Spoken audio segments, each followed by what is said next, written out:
पूरी दुनिया के सामने फ्रांस के राष्ट्रपति इमैनुअल मैक्रों ट्रंप को झूठा करार दे देते हैं। उनका हाथ पकड़कर कहते हैं कि यूक्रेन पर झूठ बोलना बंद कीजिए। और दूसरी तरफ डोनाल्ड ट्रंप हमारे प्रधानमंत्री नरेंद्र मोदी को टैरिफ किंग कह देते हैं। इसके अलावा चीन के ऊपर अपना जो भी प्रोपेगेंडा वो कह देते हैं, मगर प्रधानमंत्री उसका कोई जवाब नहीं देते हैं। प्रधानमंत्री नरेंद्र मोदी भारत के बुनियादी मुद्दे तक अमेरिकी राष्ट्रपति के सामने नहीं उठा पाते हैं।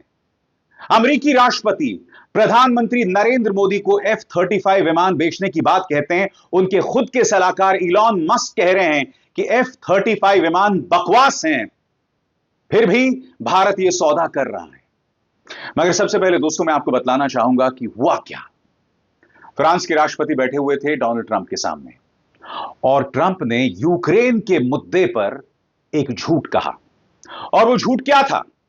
वो झूठ ये था कि यूक्रेन को सिर्फ यूरोप जो है पैसा दे रहा है, और वो बतलाने का प्रयास कर रहे थे कि इस मामले में अमेरिका की क्या भूमिका है। जवाब में मैक्रोन कहते हैं कि 60% पैसा हमने दिया। वो ट्रंप का हाथ पकड़ते हैं और समझाते हैं कि नहीं, आप झूठ बोल रहे हैं। सबसे पहले मैं आपको बतलाना चाहता हूं दोस्तों, खबर क्या है। यह अपने आप में सीख है उन तमाम लोगों के लिए जो अपने आप को विश्व गुरु बताते हैं। खबर क्या है दोस्तों, इस पर गौर किया जाए। अमेरिका और यूरोप के रुख में जो बड़ा फर्क है वो साफ दिखा जब फ्रांस के राष्ट्रपति इमैनुअल मैक्रों ने व्हाइट हाउस में हुई प्रेस कॉन्फ्रेंस के दौरान डोनाल्ड ट्रंप को लाइव फैक्ट चेक कर दिया। जब अमेरिकी राष्ट्रपति यूरोप द्वारा यूक्रेन को दी जा रही फंडिंग पर जवाब दे रहे थे, तब मैक्रोन ने ट्रंप का हाथ पकड़कर उन्हें रोका और तुरंत ही फैक्ट चेक कर दिया। ट्रंप ने अपनी बात यह कहकर शुरू की कि यूरोप सिर्फ यूक्रेन को उधार में पैसे दे रहा है और बाद में अपनी रकम वापस ले लेगा। इस बयान को ऐसे देखा जा रहा है कि ट्रंप यूक्रेन की जरूरी खनिज संपत्तियों के बदले सुरक्षा सहायता के लिए कोई डील करने की कोशिश कर रहे हैं। और इसी के जवाब में मैक्रोन कहते हैं कि हमने 60% पैसा दिया है, 60% फंडिंग जो है वो कर रहे हैं। देखिए किस तरह की बातचीत हुई।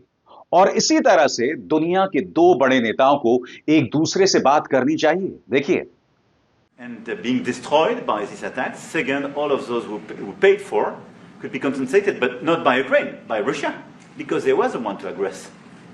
Again, just so you understand, Europe is loaning the money to Ukraine. They get their money back. No, in fact, to be frank, we paid. We paid 60% of the total effort, and it was through, like the US, loans, guarantee, grants, and we provided real money, to be clear. We have 230 billion frozen assets in Europe, Russian assets, but this is not as a collateral of a loan because this is not our belonging. So they are frozen. If at the end of the day in the negotiation we will have with Russia, they're ready to give it to us, super. It will be loan at the end of the day and Russia will have paid for that. If you believe that, it's okay with me. Mr. President, if they get their money back, we don't, and now we do. But you know that's only fair. Mr. President, do you think Russia? तो अनुवाद दोस्तों आप नीचे देख रहे थे। Trump ने क्या कहा था, एक बार फिर आपकी स्क्रीन पर। समझने की बात यह है कि यूरोप यूक्रेन को पैसा उधार दे रहा है, उन्हें अपना पैसा वापस मिल रहा है। इसके जवाब में मैक्रोन क्या कहते हैं, नहीं, सच कहूं हमने पैसा दिया है, कुल खर्च का 60% हमने उठाया है। यह बिल्कुल अमेरिका की तरह है, लोन, गारंटी और ग्रांट्स। और बात यहां नहीं रुकती दोस्तों। यह है रूसी राष्ट्रपति व्लादिमीर पुतिन और यह है यूक्रेन के राष्ट्रपति ज़ेलेंस्की। इन दोनों को लेकर भी दोनों देश के जो प्रमुख हैं उनके रुख में साफ तौर पर फर्क दिखा। जहां मैक्रोन ने साफ तौर पर पुतिन को हमलावर बताया, ट्रंप ने उन्हें तानाशाह नहीं बतलाया, मगर मैक्रोन कहते रहे कि वो हमलावर हैं। मैं आपको बतलाना चाहता हूं कि दोनों के अप्रोच में फर्क क्या है। अप्रोच में फर्क यही है कि ट्रंप ने एक रिपोर्टर के सवाल का जवाब देते समय रूसी राष्ट्रपति व्लादिमीर पुतिन को तानाशाह कहने से मना कर दिया, जबकि मैक्रोन ने जोर देकर कहा कि इस युद्ध में रूस ही आक्रामक है। पिछले हफ्ते ट्रंप ने यूक्रेन के राष्ट्रपति वोलोदिमीर ज़ेलेंस्की को बिना चुनाव वाला तानाशाह कहा था। तो इस तरह से एक देश का राष्ट्राध्यक्ष दूसरे देश के राष्ट्रपति से पेश आता है। मुख्य विपक्षी दल कांग्रेस ने इस वीडियो का हवाला देते हुए सवाल पूछा है कि अगर डोनाल्ड ट्रंप फ्रांस के राष्ट्रपति को रिसीव करने बाहर आ सकते हैं तो प्रधानमंत्री नरेंद्र मोदी को क्यों नहीं। सुप्रिया श्रीनेत कांग्रेस की प्रवक्ता कह रही हैं, अमेरिकी राष्ट्रपति ट्रंप फ्रांस के राष्ट्रपति इमैनुअल मैक्रों को रिसीव करने दरवाजे तक आए। इससे पहले इस्राएल के प्रधानमंत्री, जॉर्डन के राजा और जापान के प्रधानमंत्री को भी ऐसे ही लेने आए थे, लेकिन मोदी जी को अपने कर्मचारी भेजकर रिसीव करवाया था। यह भेदभाव और अपमान क्यों?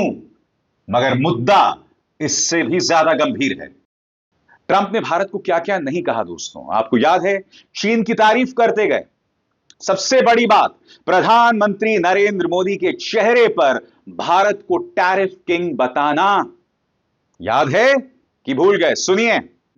So we are being reciprocal with India. Whatever India charges, we charge them. So frankly, it no longer matters to us that much what they charge, because whatever they charge, I had discussions with India in the first term about the fact that their tariffs were very high, and I was unable to get a concession. So we're just going to do it the easy way, and we're just going to say whatever you charge, we charge. And I think that's fair for the people of the United States, and I think it's actually fair for India. और बात वहां नहीं रुकी। एक भारतीय पत्रकार ने कहा कि अगर आप भारत पर टैरिफ लगाएंगे तो हम चीन को कैसे हराएंगे? तो इसके जवाब में ट्रंप ने क्या कहा कि हम यहां किसी को हराने नहीं आए हैं, हम सबको साथ लेकर चलने आए हैं। प्रधानमंत्री नरेंद्र मोदी को कहना चाहिए था कि चाइना अग्रेसर है, हमलावर है, उसने हमारी जमीन पर कब्जा किया है, उसने हमारे सैनिकों को शहीद किया है। प्रधानमंत्री नरेंद्र मोदी जो 2014 से चीन को लाल आंख दिखाने की बात कर रहे थे, ट्रंप ने बात कही और उन्होंने इसका कोई जवाब नहीं दिया। याद है कि भूल गया? सुनिए क्या कहा था। How are you going to fight China if you're going to be tough with India on trade? How are you going to beat China then? We're in very good shape to beat anybody we want, but we're not looking to beat anybody. तो एक तरफ tariff king बताया, उसके बाद चीन की तारीफ प्रधानमंत्री के सामने। सबसे बड़ी बात, जिस ब्रिक्स सम्मेलन का हिस्सा भारत है, उसके बारे में प्रधानमंत्री नरेंद्र मोदी की मौजूदगी में जब वो अमेरिका में मौजूद थे, ट्रंप लगातार ताने देते रहे, मजाक बनाते रहे। मैं आपको बतलाना चाहता हूं ब्रिक्स के बारे में ट्रंप की क्या राय है, और आप खुद फैसला कीजिए। क्या प्रधानमंत्री को इस बात का जवाब नहीं देना चाहिए था? ट्रंप, ब्रिक्स पर ट्रंप का बयान। अमेरिकी राष्ट्रपति डोनाल्ड ट्रंप ने कहा, ब्रिक्स को गलत मकसद से बनाया गया था। मैंने उन्हें साफ बता दिया है कि अगर वे डॉलर के साथ खेल खेलने की कोशिश करेंगे तो उन पर 100% टैरिफ लगाया जाएगा। जिस दिन उन्होंने इसका जिक्र किया, उसी दिन वे वापस आकर कहेंगे, हमसे गलती हो गई, माफ कर दो, माफ कर दो। ब्रिक्स तो उसी दिन खत्म हो गया था जब मैंने ये बात कही थी। यही वजह है दोस्तों कि कांग्रेस ने कहा था कि प्रधानमंत्री नरेंद्र मोदी ट्रंप से डांट खाकर आ गए। मुद्दे कांग्रेस ने क्या उठाए थे, उस पर गौर कीजिए। यही हम बार बार इनसे पूछना चाहते हैं कि आप ट्रंप साहब की धमकी सुनकर आ गए। उन्होंने कहा कि हम ब्रिक्स खत्म कर देंगे, मुस्कुरा रहे हैं साहब। उन्होंने कहा टैरिफ लगा देंगे भारत पर, मुस्कुरा रहे हैं साहब। ट्रांसलेटर दो थे, इसलिए कोई ये नहीं कह सकता कि उन्हें अंग्रेजी समझ में नहीं आ रही थी। दो ट्रांसलेटर थे, मुस्कुराइए मत।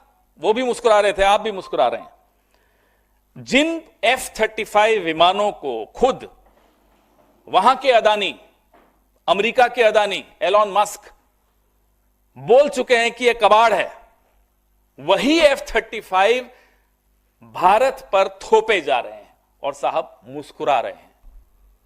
यह हुआ अमेरिका में, और हमें आकर कहते हैं कि हम यूएसएड से पैसा लेके इन्हें अस्थिर करते हैं। आप खुद जाकर अपनी सरकार को, अपने देश को अस्थिर कर आए हैं, उसका जवाब कौन देगा? सबसे बड़ी बात दोस्तों, डोनाल्ड ट्रंप ने कहा था कि वो भारत को F-35 विमान बेचेंगे। खुद उनके सलाहकार F-35 विमान को एक अच्छा विमान नहीं मानते, फिर भी यह सौदा हो रहा है। तो भारत इसे क्यों बर्दाश्त कर रहा है? सबसे बड़ी बात, जिस 21 मिलियन US डॉलर्स की बात डोनाल्ड ट्रंप ने की, पहले डोज इलॉन मस्क की डोज ने यह जानकारी दी, भारत में अफरा तफरी मचा दी, यहां का गोदी मीडिया राहुल गांधी और विपक्ष पर निशाना साधने लगा, उसकी बात करने लगा, उसका भी जवाब नहीं दिया। बड़ा प्रश्न, जो बातें Donald Trump 21 million US dollars को लेकर कर रहे थे, क्या भारत ने अब तक पलटकर कोई सवाल किया है? क्या भारत ने यह आसान से सवाल डोनाल्ड ट्रंप से पूछे हैं? क्या भारत फ्रांस के राष्ट्रपति इमैनुअल मैक्रों से सबक लेगा? 21 मिलियन यूएस डॉलर्स को लेकर क्या सवाल होने चाहिए थे आपके स्क्रीन पर? क्या बीजेपी सरकार ने 21 मिलियन डॉलर मामले में अमेरिका में शिकायत दर्ज की? क्या बीजेपी ने अमेरिका से पूछा कि आप हमारी चुनावी प्रक्रिया में क्यों दखल दे रहे हैं? क्योंकि देखिए हुआ क्या है दोस्तों, भाजपा से लेकर विदेश मंत्रालय सबने इस दखल के बारे में बयान दिया है। हमारे विदेश मंत्रालय ने दखल दिया, जबकि आप जानते हैं वो 21 मिलियन यूएस डॉलर्स भारत को नहीं गए थे, वो ढाका को गए थे। इस बात की तस्दीक इंडियन एक्सप्रेस की पड़ताल से स्पष्ट हो जाती है।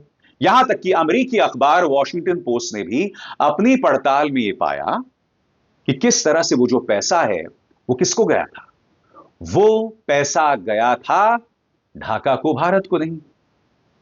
फिर भी इस तरह का झूठ बोला जा रहा है। होता क्या है दोस्तों, जब आप देश की विदेश नीति का पूरा फोकस एक व्यक्ति पर बना देते हैं, यानी कि अगर आपकी विदेश नीति का मकसद सिर्फ और सिर्फ प्रधानमंत्री नरेंद्र मोदी का महिमा मंडन बनकर रह जाता है, तो इसीलिए आपको जगह जगह पर मात खानी पड़ती है।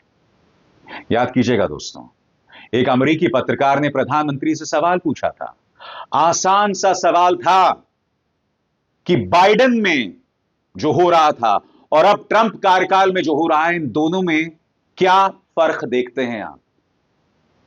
प्रधानमंत्री के पास कोई जवाब नहीं था, वो खामोश हो गए। डोनाल्ड ट्रंप ने फिर कहा कि यह सवाल आपके लिए था, मगर मैं इसका जवाब देता हूं। याद है कि भूल गया? देखिए क्या हुआ था। I was curious, how much more confident are you with President Trump leading this country that there will be peace through strength and you will have a successful partnership with the United States versus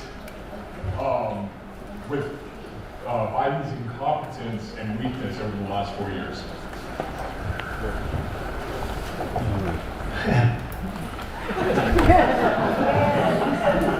That's your question, but I'll answer it. I agree with you. Gross incompetence. मैं ये बात समझ सकता हूं कि प्रधानमंत्री नरेंद्र मोदी का अंग्रेजी में हाथ तंग है, मगर प्रधानमंत्री को किसने रोका हिंदी में जवाब देने से? बताइए। प्रधानमंत्री अपनी बात हिंदी में कह रहे थे। याद कीजिएगा, जब प्रधानमंत्री नरेंद्र मोदी से पूछा गया था अवैध प्रवासियों पर, यानी जो भारत अवैध ढंग से अमेरिका घुस जाते हैं, तब प्रधानमंत्री ने क्या कहा था कि इस मुद्दे को मानवीय ढंग से संबोधित करने की जरूरत है। मगर क्या भारत ने कहा, क्या प्रधानमंत्री ने कहा कि इस तरह से आपको दूसरे देश की जनता को बेड़ियों में जकड़कर नहीं भेजना चाहिए? क्या वजह है कि ट्रंप कहते गए और प्रधानमंत्री नरेंद्र मोदी सुनते गए? ऐसे में सवाल उठना लाजमी है दोस्तों कि विश्व गुरु कौन है, या विश्व गुरु के महज दावे हैं और उसके अलावा कुछ नहीं? क्योंकि दोस्तों ये तो सवाल पूछा जाएगा और जवाब भी मांगा जाएगा। आपके पास इन सवालों के जवाब नहीं है तो गलती आपकी है, मगर ये अहम सवाल है। और जैसे मैंने कहा, जिस तरह से मैक्रोन ने ट्रंप को आईना दिखाया, आईना कि आप झूठ बोल रहे हैं, मैं उम्मीद करता हूं कि इसी तरह का आईना आने वाले दिनों में प्रधानमंत्री नरेंद्र मोदी भी डोनाल्ड ट्रंप को दिखाएंगे। अभिसार शर्मा को दीजिए इजाजत। नमस्कार। स्वतंत्र और आजाद पत्रकारिता का समर्थन कीजिए, सच में मेरा साथी बनिए। बहुत आसान है दोस्तों, इस ज्वाइन बटन को दबाइए और आपके सामने आएंगे ये 3 विकल्प, इनमें से एक चुनिए और सच के इस सफर में मेरा साथी बनिए।